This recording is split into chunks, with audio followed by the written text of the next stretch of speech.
আজকে আমরা এসএসসি ফিজিক্সের চ্যাপ্টার 9-এর যতগুলো শর্টকাট আছে তা নিয়ে আলোচনা করব। তোমরা যদি পূর্ববর্তী চ্যাপ্টারগুলোর শর্টকাট ক্লাসগুলো না করে থাকো তাহলে প্লেলিস্ট থেকে করে নিতে পারো। আমি প্লেলিস্টের লিংক কমেন্ট বক্সে দিয়ে দিব। তো চলো কথা না বাড়িয়ে আমরা ক্লাসটা শুরু করি। আমাদের প্রথম যে ট্রিক্সটা আছে সেটা হলো ক্রান্তিকোণ বা সংকটকোণের জন্য। তো এই ক্রান্তিকোণ বা সংকটকোণ থিটা সি সমান আমরা লিখতে পারি সাইন ইনভার্স 1/μ। তো এটা আমরা যদি ফার্স্ট ক্যালকুলেশন করতে চাই একটা জিনিস মাথায় রাখবো, সাইন ইনভার্স ভিতরে যে পার্টটা হবে সেটা সবসময় কিন্তু একের থেকে ছোট, তাই না? কারণ সাইন থিটা বা কস থিটার মান কখনো একের থেকে বড় হতে পারে না। তো দ্যাট ইজ ওয়াই আমরা কিন্তু ফর্মুলাটা এইভাবে লিখতে পারবো সাইন ইনভার্স ছোট বাই বড়। আচ্ছা, এই ছোট বাই বড় দ্বারা কি মিন করছি? তো দেখবো অনেক সময় কি দুইটা মাধ্যমের প্রতিসরণাঙ্ক দেওয়া আছে। তো দুইটা মাধ্যমের প্রতিসরণাঙ্ক দেওয়া থাকলে আমরা সবসময় ছোট প্রতিসরণাঙ্কটাকে উপরে রাখবো আর নিচে রাখবো বড় প্রতিসরণাঙ্কটাকে, ঠিক আছে? তো এইভাবে কিন্তু আমরা ফার্স্ট ক্যালকুলেশন করতে পারি। তো চলো আমরা কয়েকটা উদাহরণের মাধ্যমে জিনিসটা বুঝি। আমাদের প্রথম ম্যাথটা যে আছে সেটা দেখো, এখানে কি আছে, দুইটা মাধ্যম এ এবং বি, দুইটা মাধ্যম। এ মাধ্যমের প্রতিসরণাঙ্ক দেওয়া আছে 1.8, বি মাধ্যমের প্রতিসরণাঙ্ক দেওয়া আছে 1.5। তো কোয়েশ্চেন করা হয়েছে এখানে ক্রান্তিকোণটা সেটা কত। তো এটা আমরা কেমনে করতে পারি? আমরা মাত্র শর্টকাট শিখছি। এই সংকটকোণ বা ক্রান্তিকোণ সমান আমরা লিখতে পারি থিটা সি সমান সাইন ইনভার্স ছোটটা বাই বড়টা, ঠিক আছে? ছোটটা কত হবে 1.5, বড়টা কত হবে 1.8। তো আমরা সবসময় কিন্তু উপরে ছোট প্রতিসরণাঙ্কটাকে রাখবো এবং নিচে বড় প্রতিসরণাঙ্কটাকে রাখবো। তো এটাকে যদি আমি ক্যালকুলেট করি ক্যালকুলেটরের মাধ্যমে, কত আসে ভ্যালুটা? এটার ভ্যালুটা আছে 56.44 ডিগ্রি। তো পরের ম্যাথটা দেখি আমরা। এই ম্যাথে কি বলছে? একটি অপটিক্যাল ফাইবারের কোর ও ক্লাডের প্রতিসরণাঙ্ক যথাক্রমে 1.75 এবং 1.45।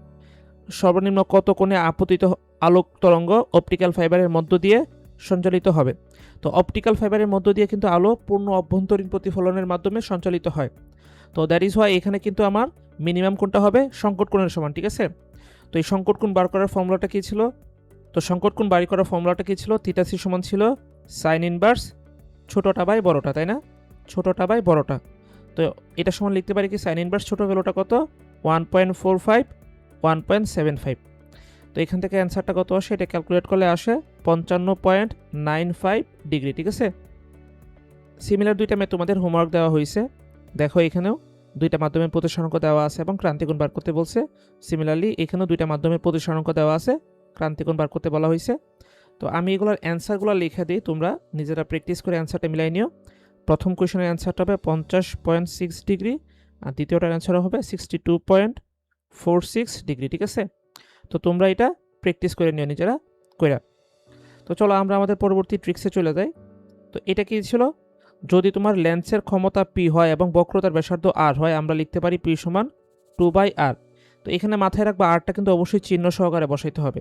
তো এই আরটা যখন আমি উত্তল লেন্স নিব, উত্তল লেন্সের জন্য আর এর মানটা কিন্তু পজিটিভ। উত্তল লেন্সের জন্য আর এর মানটা পজিটিভ এবং অবতল লেন্সের জন্য আমরা আর এর মানটা বলতে পারি কি নেগেটিভ, ঠিক আছে? এটা আমরা মাথায় রাখবো। উত্তল লেন্সের জন্য পজিটিভ, অবতল লেন্সের জন্য নেগেটিভ বসাবো। তো চলো একটা এক্সাম্পলের মাধ্যমে আমরা এটা দেখি। তো এই কোয়েশ্চেনটা কি করছে দেখো তো, 1 নম্বর কোয়েশ্চেনটা। তো এখানে কোয়েশ্চেনটা কি করছে দেখো তো, একটি উত্তল লেন্সের বক্রতার ব্যাসার্ধ 50 সেন্টিমিটার হলে লেন্সের ক্ষমতা কত? তো লেন্সের ক্ষমতা পজিটিভ নেগেটিভ কিন্তু দুইটাই হইতে পারে। এটা ডিপেন্ডস অন এটা উত্তল লেন্স নাকি অবতল লেন্স। উত্তল লেন্সের জন্য পজিটিভ, অবতল লেন্সের জন্য কিন্তু নেগেটিভ হবে। তো এখানে কি দেওয়া আছে?